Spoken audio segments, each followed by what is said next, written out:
Sabemos que podemos contar con ese Dios todopoderoso en toda situación.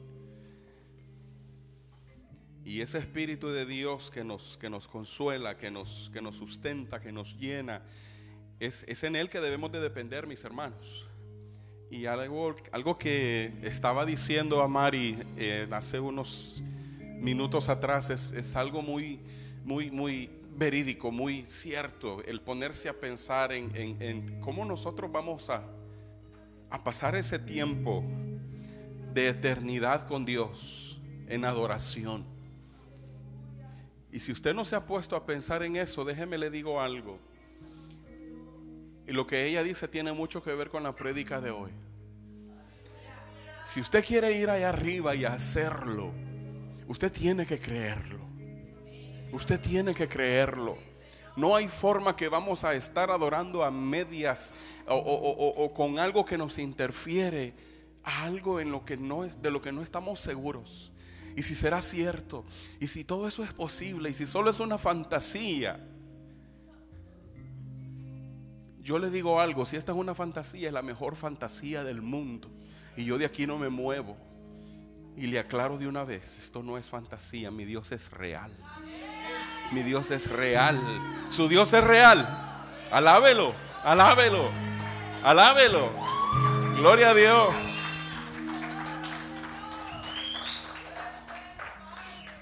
Yo me recuerdo hace años, 20 años, un poquito más,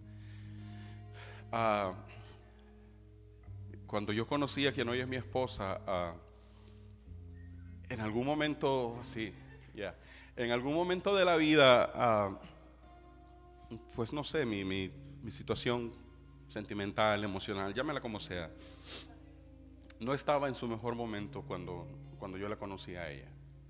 Ok, pero resulta de que para poder acceder, para poder lograr el estar aquí hoy y que Dios nos haya regalado 3 hermosas hijas y 20 años de trayectoria en los cuales Dios ha estado ahí, cada uno de ellos, en algún momento de mi vida yo tuve que creerme que yo tenía que ser capaz de conquistarla.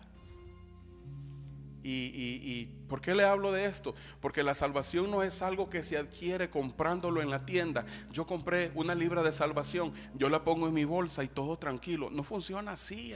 Hay que trabajarlo, hay que moverlo, hay que desarrollarlo. Pero más que cualquier otra cosa, hay que creerlo. Y yo de eso quiero que hablemos en la tarde de hoy. El tema de la prédica del día de hoy se llama: tienes que creer. Tienes que creer. Y para las personas que nos ven online, quiero agradecerles. Mi nombre es César Márquez, esto es Trinity en español en How River. Bienvenidos, gracias por estar en sintonía. Yo voy a pedirle que abra su Biblia en el libro de Juan. Vamos a leer un par de versículos en el capítulo 11. Juan 11, 21 al 24. Y yo me adelanto y le digo, esta es una historia tan conocida. Esto es algo sobre lo que se ha predicado infinidad de veces. Pero yo quiero enfocarme el día de hoy en el factor creer, en la palabra creer. Y vamos a estar estudiando eso el día de hoy. Juan 11, 21 y 24. Dice la palabra de Dios, la cual leemos en el nombre del Padre, del Hijo y del Espíritu Santo. Y su pueblo dice: y Marta dijo a Jesús: Señor, si hubieses estado aquí, mi hermano no habría muerto. Mas también sé ahora que todo lo que pidas a Dios, Dios te lo dará. Jesús le dijo: tu hermano resucitará. Marta le contestó: yo sé que resucitará en la resurrección del día postrero. Vamos a dejar hasta ahí por el momento la lectura de la palabra. Y yo quiero que más que cualquier otra cosa, mi hermano, yo no quiero que se me distraiga. Quiero que ponga atención a esto porque aparte de que quiero ser breve, también quiero ser conciso y directo en lo que vamos a hablar el día de hoy. Yo he pasado por ahí, en aquel tipo de sentimiento en el cual a veces la duda llega y te ataca y muchas veces te pone contra las cuerdas, porque como humanos la duda hasta cierto punto es algo normal, es algo natural. Y el problema no es que la duda llegue, el problema es que la duda haga y eche raíces en tu corazón. El problema no es el tener cierta inseguridad sobre algo. Como dije hace rato, somos humanos y tenemos derecho a sentirnos inseguros sobre algo. Pero si hay algo de lo que tenemos que estar seguros, es de que cuando decidimos poner nuestra confianza en Dios, Él no nos va a defraudar. Nunca Él nos va a defraudar. Y yo quiero explicarle un poco sobre lo que estamos hablando en la tarde de hoy. Como dije hace rato, es una historia muy conocida. Marta, María y Lázaro, los tres ellos son hermanos. Lázaro muere. Y cuando Lázaro muere, esto está en conocimiento de Jesús, porque Jesús ya fue avisado de que Lázaro está enfermo. ¿Ok? Y explico esto de esta forma porque a veces como predicadores se nos olvida de que la audiencia que tenemos no siempre conoce el trasfondo de un versículo o de una historia. Y yo no quiero entrar a detalle en cómo fue todo el proceso y todo esto, pero Jesús está más o menos a un día de distancia de donde está Lázaro. Y vamos a entrar más adelante en eso. Pero Jesús sabe que Lázaro está enfermo. Jesús en su corazón ya sabe que Lázaro va a morir. Y en lo que quiero enfocarme es en el hecho de que cuando nosotros decidimos, como dije hace rato, creer en ese Dios todopoderoso, nunca seremos defraudados. Nunca, nunca. Ahora, en el libro de Juan, nosotros encontramos tanta riqueza sobre lo que fue la estadía de Jesús en esta tierra. Y mientras, yo no sé si les ha pasado, mis hermanos, pero es como cuando una película está buena y tú quieres seguirla viendo y tú quieres seguirla viendo y el teléfono suena y tú ni siquiera ves quién es, tú solo lo apagas porque la película está interesante. Cuando te pones a leer en los evangelios, en el libro de Juan específicamente, y te vas dando cuenta de todo lo que Jesús iba haciendo a medida iba transcurriendo y de todo lo que aquí está escrito, resulta de que 7 de las maravillas más grandes que Jesús hace sobre la tierra están en el libro de Juan. Una de ellas es cuando Él convierte el vino, porque esto era agua regular, pero Él decide convertirla en vino en las bodas de Caná. Ok, número 2, cuando Él se decide a sanar al hijo de este oficial. Ok, número 3, Él se decide también sanar a un paralítico. Y todo esto lleva más o menos un orden correlativo. Número 4, la alimentación de los 5,000 personas. ¿Cuántos panes? ¿Cuántos peces? Eso ni siquiera no nos alcanza ni a mi esposa y a mí. Pero eso alcanzó para 5,000 personas. Ok, ya se rieron bastante. Eso alcanzó para 5,000 personas. 5,000. Yo no sé si usted lo ve desde donde yo lo veo, pero eso es un milagro enorme, porque de paso todavía sobran 12 canastos. O sea, el recalentado es bíblico. El recalentado es bíblico. Número 5, Jesús camina sobre las aguas. Algo impresionante. Número 6, sanar a un ciego de nacimiento, el famoso Bartimeo. Y número 7, algo que a mí me llama la atención, y enseguida vamos a entrar ahí, la resurrección de Lázaro. Como dije hace rato, ellos se conocen, ellos convivieron antes. Jesús, María y Marta tuvieron una interacción durante todo este periodo de tiempo 3 veces. La primera vez lo encontramos en el libro de Lucas 10:38 al 41. Lucas 10, del 38 al 41. Aconteció, dice la Biblia, que yendo de camino entró en una aldea y una mujer llamada Marta le recibió en su casa. Esta tenía una hermana que se llamaba María, la cual sentándose a los pies de Jesús oía su palabra. María, Marta y Jesús, su primera interacción, se conocen. La Biblia no menciona a Lázaro en este episodio. No sabemos si andaba trabajando, no sabemos si andaba en la lavandería, había ido a la pulga, quién sabe. Lázaro no aparece en esta ocasión, pero sí María y Marta. ¿Ok? Entonces, Esa es la primera vez que ellos se conocen. Ahora la segunda ocasión en la que Lázaro está muerto. Y luego en una tercera ocasión, luego de que Lázaro ya fue resucitado, ellos tienen otro encuentro. Esto está marcado en el libro de Juan, en el capítulo 12. Y yo se lo leo rapidito. Juan 12:1. 6 días antes de la Pascua vino Jesús a Betania, donde estaba Lázaro, el que había estado muerto y a quien había resucitado de los muertos. Versículo 2, le hicieron allí una cena. Marta servía y Lázaro era uno de los que estaban sentados a la mesa con él. Póngame atención ahí, Lázaro estaba sentado a la mesa con Jesús. Versículo 3, entonces María tomó una libra de perfume puro, de nardo, de mucho precio, y ungió los pies de Jesús y los enjugaba con sus cabellos, y la casa se llenó del olor de su perfume. Mis hermanos, ¿a qué quiero llegar con esto? María, Marta y Lázaro no eran desconocidos para Jesús. Y como dije en principio, Jesús está en conocimiento de que su amigo Lázaro está muy enfermo, y Jesús sabe ya que Lázaro muere.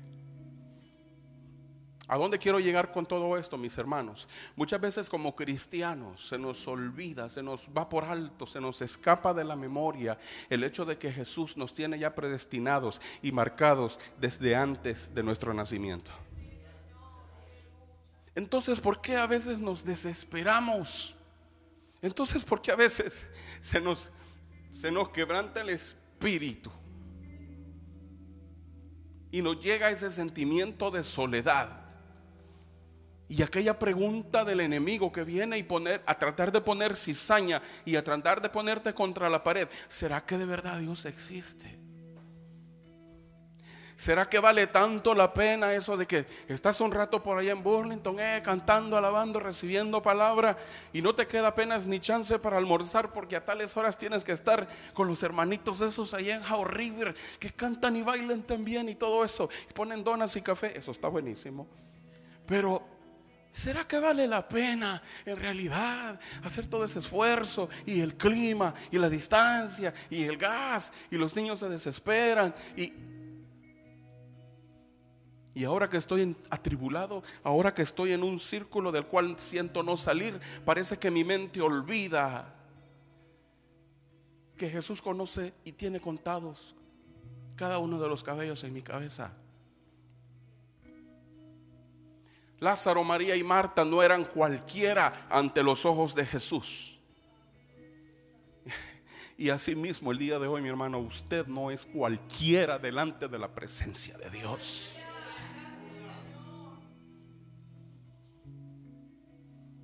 Y yo no sé cuántas interacciones, yo no sé qué tanta cercanía tiene usted con Dios, pero de lo que sí estoy seguro es que Dios quiere estar cerca de usted.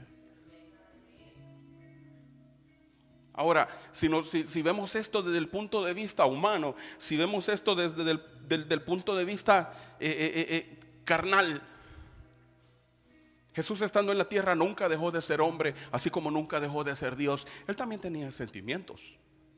Y la Biblia dice en el libro de Juan capítulo 11, 5, esto a mí me impacta porque muy pocas veces está escrita esta frase de esta forma en la Biblia. Juan 11, 5 dice la palabra de Dios: y amaba a Jesús, a Marta, a su hermana y a Lázaro. La Biblia no solo menciona que los conocía. La Biblia no solo menciona que sí, ya habían pasado por ahí a comerse un café con pan y lo que fuera, habían compartido. No se limita al hecho de conocerlos solamente. No se limita al hecho de haber interactuado solamente. La Biblia dice que Jesús les amaba. Y ahora la pregunta del millón: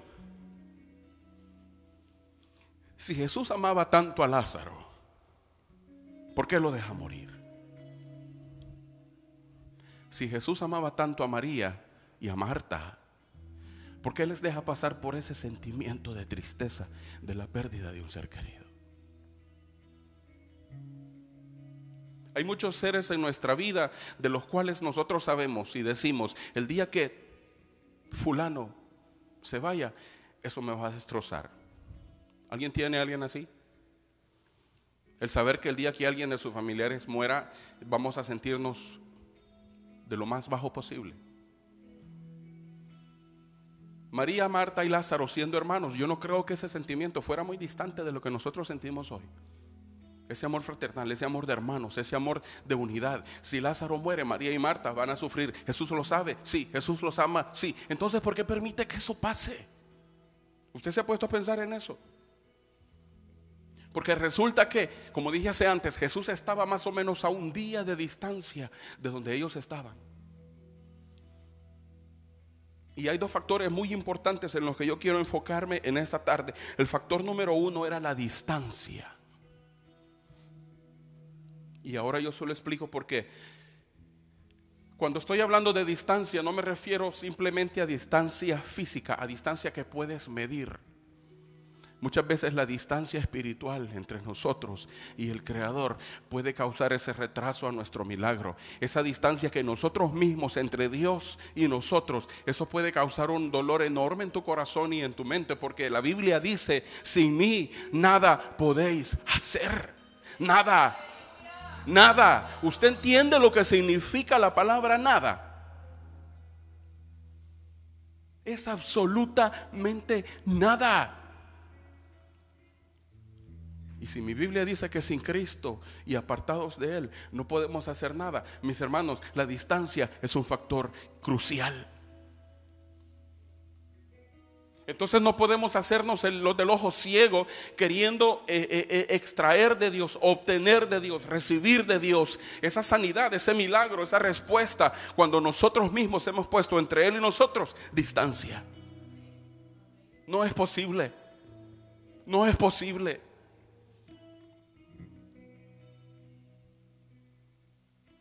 Y yo siempre he considerado a Dios como ese ser superior, y lo pongo de ejemplo de esta forma. Imagínese un árbol enorme en medio del desierto,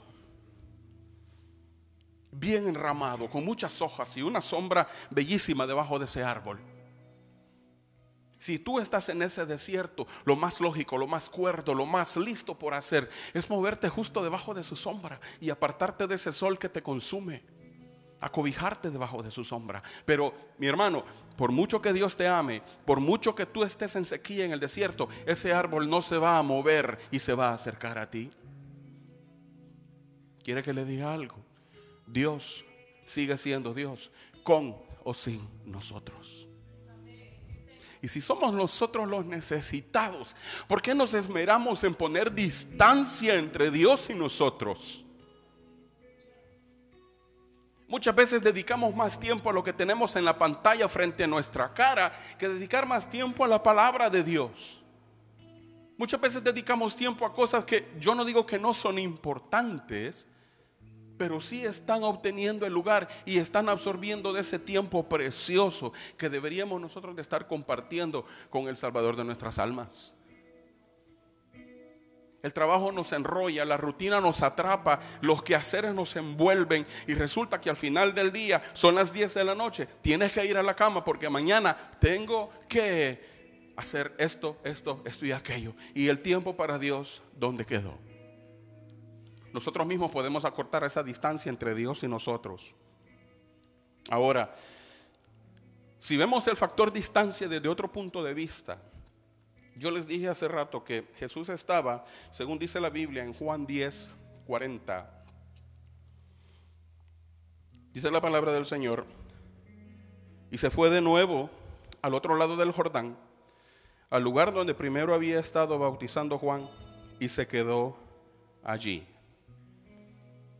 Esto es Jesús. ¿Ok? Hay una multitud, está embravecida con él, están señalándolo de blasfemo, están señalando de que está hablando cosas que no debería. Cuando él dice que él es Dios, tratan de aprenderle, él se va al otro lado del Jordán y se queda ahí. Y según los mapas, según los estudiosos, Jesús está más o menos a un día de distancia de donde está Lázaro. Y ahora voy a explicarles el factor distancia. Si Jesús está a un día de distancia de donde está Lázaro, significa de que cuando Marta y María enviaron a un mensajero a buscar a Jesús, a este mensajero le tomó más o menos un día llegar hasta donde Jesús estaba. Y la Biblia cuenta, la Biblia dice en el versículo 11 y en el versículo 6, capítulo 11, 6. Cuando oyó pues que estaba enfermo, esto es Jesús, se quedó 2 días más en el lugar en donde estaba. Ok. Alguien aquí tiene que explicarme cómo funciona esto. Jesús ama a María y a Marta, la Biblia lo dice. Entonces, ¿por qué Él no hace algo para evitar esa desgracia? Dios tiene todo bajo control, créalo o no. El factor distancia. Si Jesús estaba a un día de distancia de donde ellos estaban y decide quedarse 2 más, se nos hacen 3 días, ¿cierto? Y luego el día que le tomó a Jesús de llegar desde donde él estaba hasta Betania, eso hace un total de 4 días.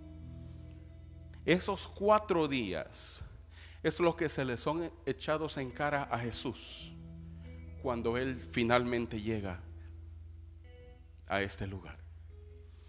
Y por supuesto, habiendo dolor en el corazón de Marta, por supuesto, habiendo ese sentimiento de pérdida en los corazones de ella y de María, iba a ser imposible que recibiesen a Jesús con palmas y con mariachi y con todo lo demás.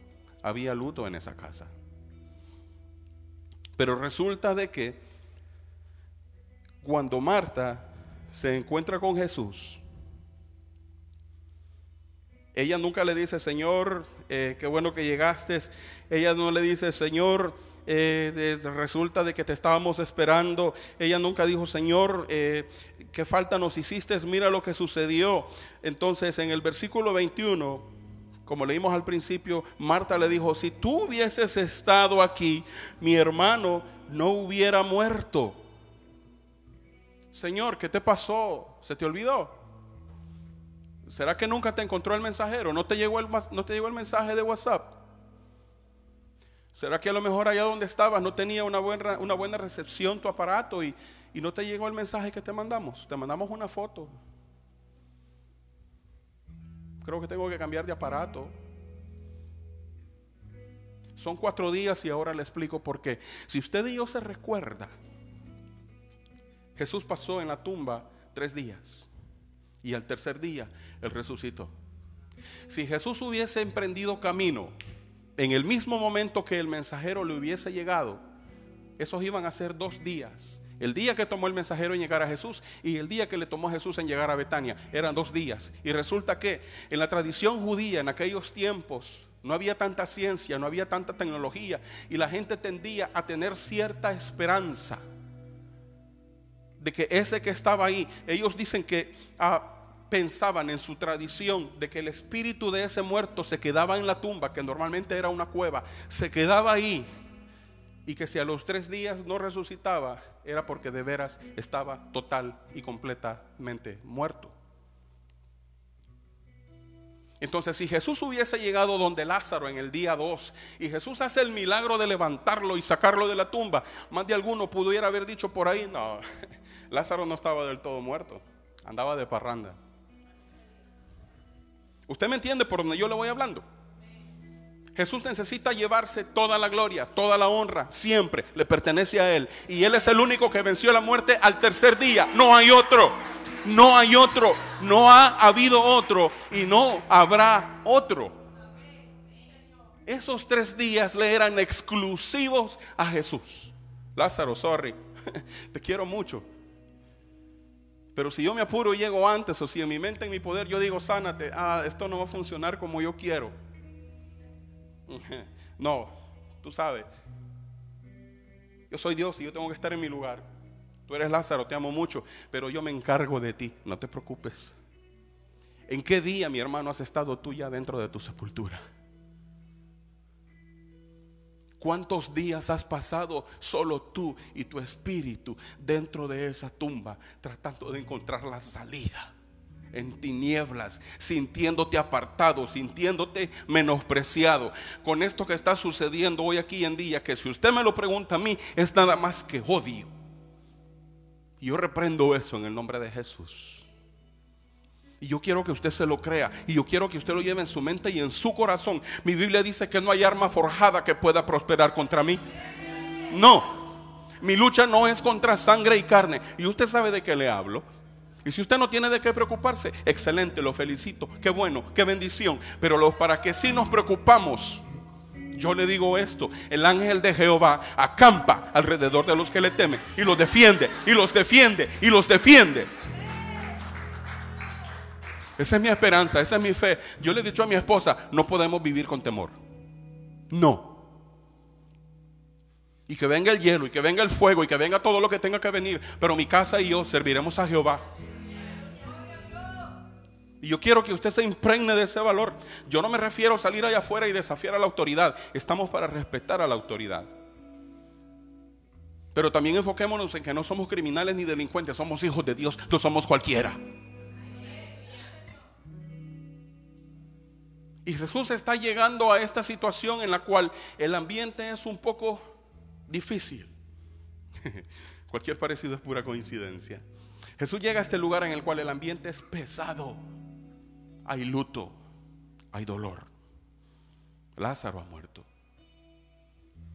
Y si nosotros seguimos leyendo más adelante, yo le explico ahora mismo el factor número 2. Ya estudiamos la distancia, pero ¿sabe qué? Esto es lo más importante. Hay un propósito. Hay un propósito. Hay un propósito. No existe la coincidencia, ni la suerte, ni el augurio, ni el karma, ni yo no sé qué otros nombres puedan haber por ahí. Yo creo en un Dios juez, justo. Y Él tiene propósitos. Y como le dije hace rato, Jesús llega al cuarto día a la casa de Lázaro. Y si nosotros seguimos leyendo, el propósito de esta situación es para que ellos puedan creer. Ahora, algo irónico y algo en lo que yo quiero que usted me preste atención. Marta le está diciendo a Jesús en el versículo 27, 11:27. Marta le dice a Jesús: sí, Señor, yo he creído que tú eres el Cristo, el Hijo de Dios, que has venido al mundo. Sí, Señor, yo creo. Sí, Señor, te creo. Yo lo creo, Señor, sí. Sí. ¿Cuántos dicen amén? Amén. Y el pueblo dice amén. ¿Quién vive? Cristo. Y en las situaciones difíciles, bueno, no sé. O sea, ¿creemos o no creemos? Mi hermano, tienes que creer. Tienes que creer.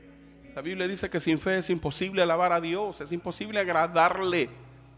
Y el creer, mi hermano, es otro sinónimo de fe. Marta le acaba de decir a Jesús: sí, Señor, yo te creo.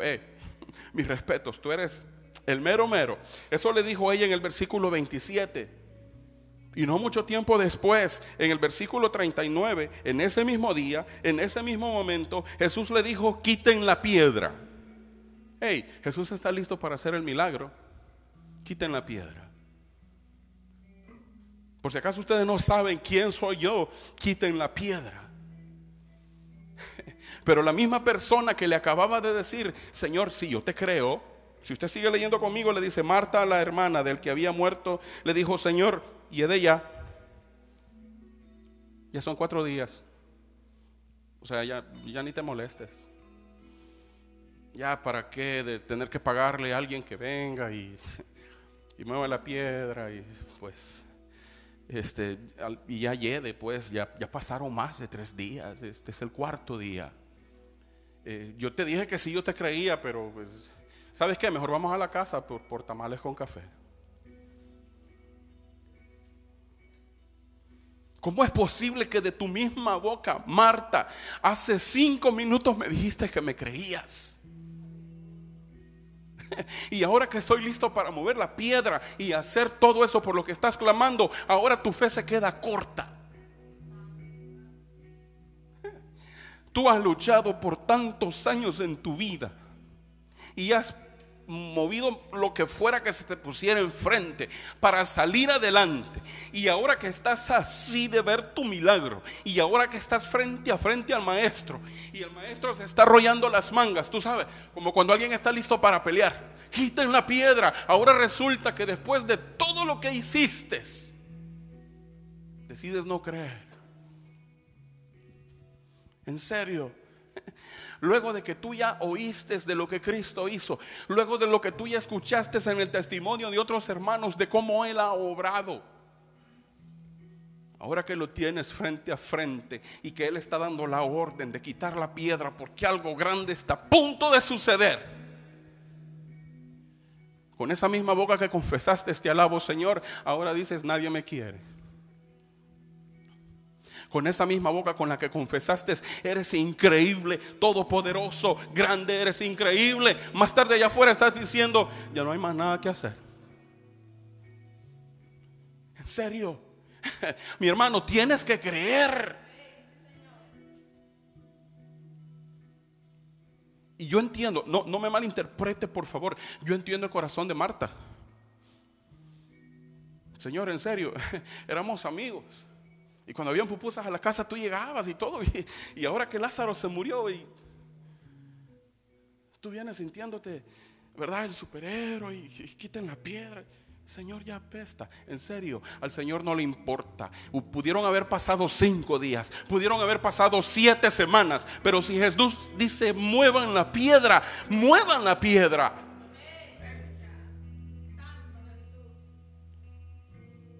Hay un propósito.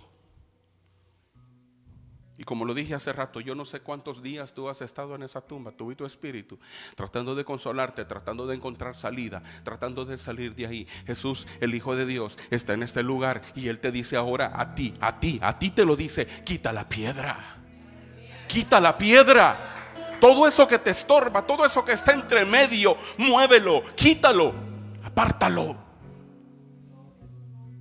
Y eso no va a suceder si tú no lo crees. Tienes que creer. Y aun cuando la tormenta se vea que viene más brava, aun cuando parece que la oscuridad es todavía más terrible, no importa, tienes que creer. Y ese propósito se va a manifestar. Dice la palabra de Dios, versículo 41 y 42 de ese mismo capítulo 11. Esto es Jesús hablando.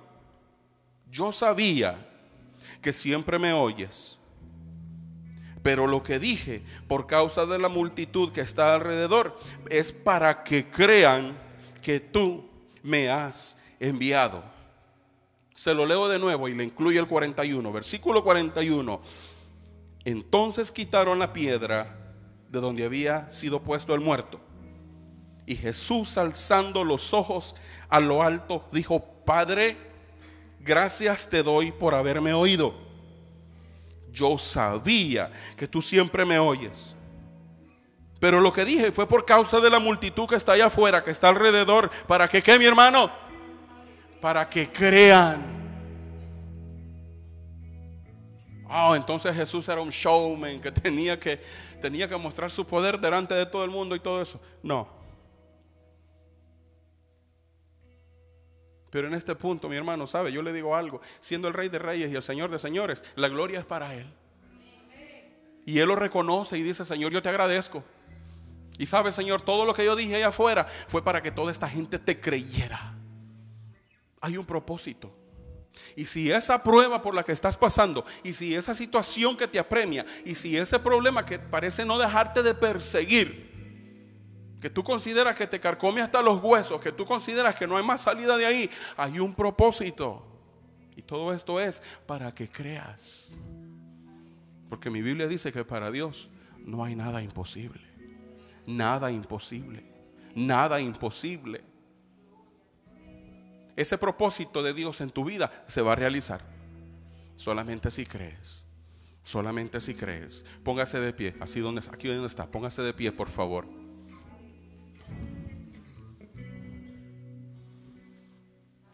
Hay algo que me llama la atención en este relato, y es que luego de la resurrección de Lázaro nunca se menciona en la Biblia que Marta y María hicieron algún tipo de festejo. La Biblia no menciona que ellas salieron corriendo y le agradecieron a Dios. No eran hispanas, yo sé, yo entiendo, no eran hispanas. Pero la Biblia nunca menciona que María y Marta salieron a celebrar, porque luego de que Jesús habla con el Padre, yo le termino la historia, como dije al principio, no podemos aludir que todos saben la historia. Luego de que Jesús habla con el Padre, Jesús grita dentro de la tumba y le dice: Lázaro, afuera, venga. Y dice la Biblia que el cuerpo se levantó, se incorporó y venía hacia afuera con todos sus trapos que los embalsamaban. Entonces, yo no sé, como Hollywood presenta las momias y todo eso, que venían envueltos. El hombre viene de ver quién sabe qué cosas. Y sí, el hombre venía a lo mejor ya un poco apestoso, pero el hombre sale de ahí. Jesús hace el milagro, no se queda ahí nomás. Jesús resucita a Lázaro, sí, lo hace, pero la Biblia no menciona en ningún momento alegría o palabras de agradecimiento por parte de Marta y María. No estoy diciendo que no las hubo, pero la Biblia no la menciona. ¿A qué quiero llegar con todo esto? Al hecho de que el día que tú recibas tu milagro, el día que tú finalmente llegues a la cima de la montaña, el día que finalmente puedas ver con claridad y darte cuenta de que ha sido Dios el que te ha llevado hasta ahí, quiero recordarte algo. Nunca te olvides de donde tú has venido. Nunca te olvides de donde tú has salido. Nunca te olvides de lo que dejaste atrás. Y si tienes la forma y la manera de levantar a otro y llevarlo hasta donde tú estás, hazlo. Hazlo. Hazlo. No lo pienses dos veces. Porque también no podemos pasar por un punto de ser desagradecidos. Es verdad, María y Marta estaban dolidas, pero el milagro fue hecho. Mostremos agradecimiento con Dios. En toda la Biblia, mientras Jesús está sobre la tierra, yo puedo encontrar, y yo le comparto esto por si usted quiere tomar nota, yo encuentro una serie de 3 personas resucitadas. Y este es tema de otra prédica, pero yo se las comparto rapidito. Jesús levanta a la hija de Jairo en su lecho de muerte. Esto no fue en público. Cuando Jesús fue a resucitar a la niña, iban 3 discípulos con él, el papá de la niña y Jesús.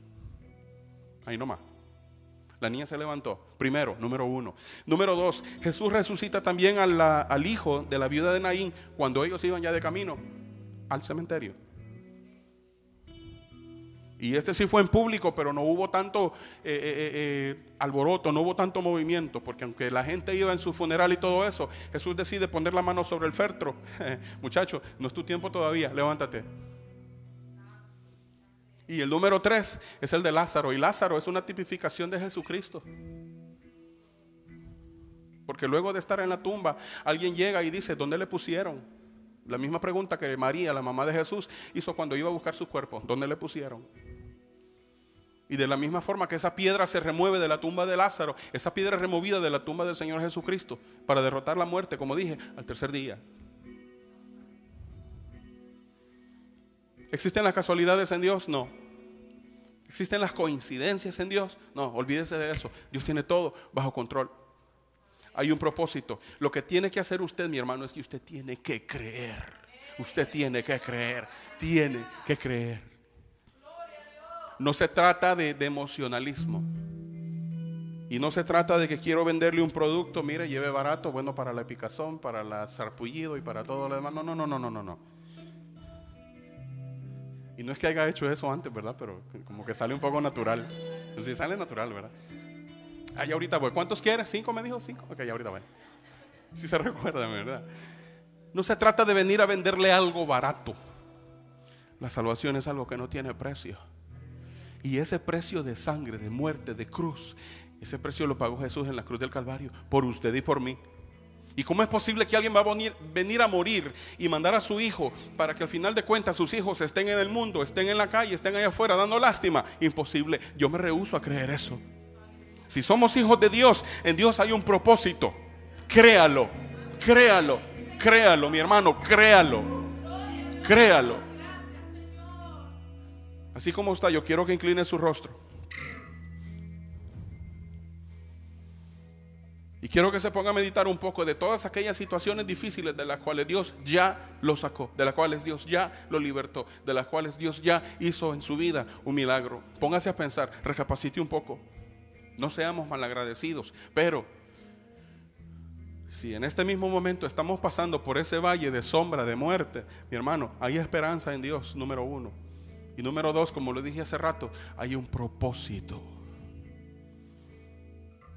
Y quiero que le pidamos a Dios y al Espíritu Santo en esta tarde que sea Él que nos ayude a incrementar nuestra fe, que sea Él que se encargue de poner en nosotros esa semilla de fe que nosotros necesitamos hacer crecer y moverla para poder ser agradables delante de Él. Se trata de eso, se trata de que tú, oh Dios, en esta hora, tú que estás en todo lugar y que lo conoces todo, Señor, tú que conoces el sufrimiento, el dolor, la pena, la tristeza de cada corazón en este lugar y de aquellas personas que nos ven a través de los medios, se trata de que tú conoces y que tú tienes una solución para ello. Se trata de que tú nunca llegas tarde, Señor. Y sabemos que en ti podemos confiar, porque en ti hay salvación, porque en ti hay vida eterna. Ese Dios todopoderoso que murió en la cruz del Calvario y que resucitó al tercer día, es ese Dios a quien yo te predico, es ese Dios de quien yo te hablo, es ese Dios que mueve montañas y hace lo que sea con tal de que tú puedas tener tu salvación. Tú solamente tienes que creer. Y yo te doy las gracias, Señor, porque tú siempre te encargas de llegar a tiempo. Te alabamos, Señor, y te bendecimos y te damos gracias, Señor, por tu palabra. Señor, y la petición es que tu palabra pueda llegar a esos corazones y que pueda redarguir. Tu palabra nunca regresa a ti vacía. Te alabamos, Señor, y te bendecimos. Gracias, Señor. Gracias, Dios.